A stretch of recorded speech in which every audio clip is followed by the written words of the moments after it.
Hi everyone, it's John Mitchell, and in today's video, we're going to look at Maslow's hierarchy of needs theory and how it can be used to motivate employees within a business. Now, before we get into Maslow's theory, we're going to look at the concept of motivation. So, when we're talking about motivation of employees, we're referring to the drive that a person has to put a great amount of effort, I guess, towards the achievement of something. And having employees that are motivated means that they're more than likely going to work hard for the business, helping it achieve its objectives.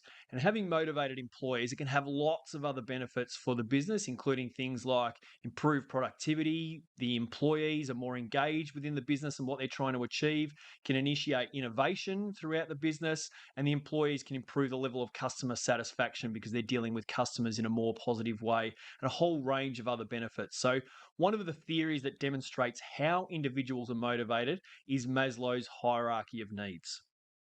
So, way back in the 1940s, there was a psychologist by the name of Abraham Maslow, and he proposed this theory on how individuals are motivated. And we call this theory Maslow's hierarchy of needs. And the reason it's called that is because, according to his theory, humans have these five basic needs that they're striving to satisfy, and they are each need or the needs are arranged in a hierarchy. And like any hierarchy, we're going to start from the bottom and work our way up. And the lowest level in this hierarchy are called the physiological needs. So these are the most basic needs that we all have, such as needing food, water, clothing, shelter, and the like. Now, when we look at this theory, we need to understand that Maslow did not develop the theory and do all the research on employee motivation. He was a psychologist that was looking at human motivation. But taking that knowledge from the theory, businesses can look at how to motivate employees. So, in regards to businesses motivating their employees, it doesn't mean that they need to provide them food or water, shelter, clothing, and the like. That isn't what this is about. But what they do need to do is provide the basic needs for an employee, such as basic pay and working conditions. And that enables the employee to purchase the basic needs, such as food, water, and shelter for themselves. The next level in the hierarchy are the safety needs, which is where the individual needs to feel safe and secure in their job and have protection from harm. So, to satisfy that level, a business would need to do things like, firstly, providing a really safe working environment by following or possibly even exceeding all the occupational health and safety standards that are set, but also providing a sense of job security. So, that could be through ongoing or longer term contracts, for example, to try and give the employee a sense of job security so they feel safe in their work. As we continue to move up, we now have the social needs, and that's where humans want to build strong relationships and have a sense of community and a place to where they feel they belong. So businesses can look to try and satisfy these needs by potentially building teamwork or collaboration through the business having regular social events, or just getting them in the employees working in teams and having opportunities to build social connections. Now we have two more levels of needs to go. And as we move up to this next level of hierarchy, we're getting into the area what Maslow called the higher order needs. So you'll see that the higher up this hierarchy we go, the longer lasting the motivation becomes. And so the fourth need is what we call self esteem, or you may see it as esteem needs, where the individual wants to feel positively about themselves through a sense of respect and recognition. And the business can implement things like recognition and rewards programs to demonstrate they value the work that the employee is doing, or to offer promotions or the chance to take on greater responsibility to really build that self-esteem and that self-worth within an individual. And the final level in the hierarchy is what we call the self actualization level, or the self actualization needs, where employees are looking to achieve their best or reach their full potential. So they're really trying, driven to get the best out of themselves. And the business can try and challenge the employees and provide opportunities for the employees to develop their career and help satisfy that need to really get the best out of them so that the individual is really striving to reach their full potential. Now, it isn't only the human needs that are important here. There's some important aspects of how Maslow says this theory actually works.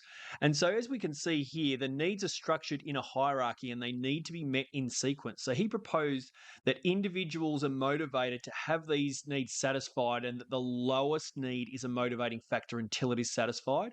And only when it is satisfied will the employee be motivated by the next level in the hierarchy. Therefore, the employee will be motivated by the physiological needs first until they are satisfied. And once they are satisfied, they're no longer a motivating factor. And the employee is then motivated by the next level in the hierarchy. And that continues throughout the hierarchy in sequence. So once the physiological are met, they would move to the safety and so on and so forth, all the way through to self actualization. So, if we look at how a business can actually use this theory to motivate employees, firstly, it's important that the business looks to satisfy each of the needs because just focusing on one need will not provide a high level of motivation over the long term. For example, if the business simply focuses on recognizing employees for doing a good job to satisfy their self esteem needs, but the lower levels are not being satisfied, then the employee will continue to be unmotivated. The same goes if they just focus on things like good pay, good conditions, that's going to satisfy the physiological levels, but not necessarily other levels higher up the hierarchy. And throughout the career of employees, there could be issues that arise within the business. That's pretty typical in any business. Therefore, using that theory, managers can try and identify where employees are on the hierarchy at any given time and that the need that they need to try and satisfy, and then implement strategies to satisfy that need and continue to push the employees up the hierarchy. So, if we look at an example to demonstrate this, we could look at a recent example of the company Salesforce, and they recently announced that they're going to be laying off approximately 7,000 or 10% of their global workforce, and Australian employers are not immune to that, and there will be some job losses throughout Australia. Now, while we're not in this business, we don't know exactly what's motivating the employees. If we tried to apply Maslow's hierarchy of needs to the situation, we could probably determine that some employees may be fearing their job security and therefore the safety needs are not being met. So Salesforce could look to reassure employees in some way to ensure that they felt that they had a sense of job security and therefore satisfied that safety and security level and continue to implement strategies to push the employees up the hierarchy. But because of the situation they're in, they could identify that this is where employees' current needs are. And before we finish up, we're just going to look at some examples of advantages and disadvantages of using this theory. So, one advantage is that it does provide a really clear scaffold on what motivates individuals and how managers can go about motivating their employees. And Maslow found that this was for all humans, and therefore implementing this theory should motivate all employees in the business. And the theory actually demonstrates how motivation can be achieved through the entire working life of the employees. It's not just this short fix, it's based on the long term motivation as employees move through the hierarchy during their career. However, it can be difficult to identify where employees are on the hierarchy, and it can also be difficult to monitor their progression through the needs in the hierarchy once they've been met. So, that can pose real challenges for managers to know which strategies they need to focus on at any given time. And it also doesn't consider individual differences because a particular strategy may work really effectively for one employee, but not for another. For example, offering an employee a 12-month contract may provide one employee with great job security. That's what they're really looking for and going 12 months, how good's this? However, a different employee may still fear their job security because they may be wanting far more than 12 months. They may be looking for an ongoing contract and fearing, therefore, their job security with just a 12-month contract. So, just to recap, Maslow's hierarchy of needs outlines that individuals are motivated to achieve five key human needs, and they are the physiological, safety, social, esteem, and self actualization. And the lower need will be a motivator until it is met. And once it is met or been satisfied, it is no longer a motivator, and the employee is then motivated by the next level in the hierarchy. So, that brings us to the end of this video. Next video, we're going to be continuing to look at our motivation theories, and I look forward to seeing you then. But until then, just remember, for questions, activities, and help in your VCE journey, then come on over to teachingbubble.com.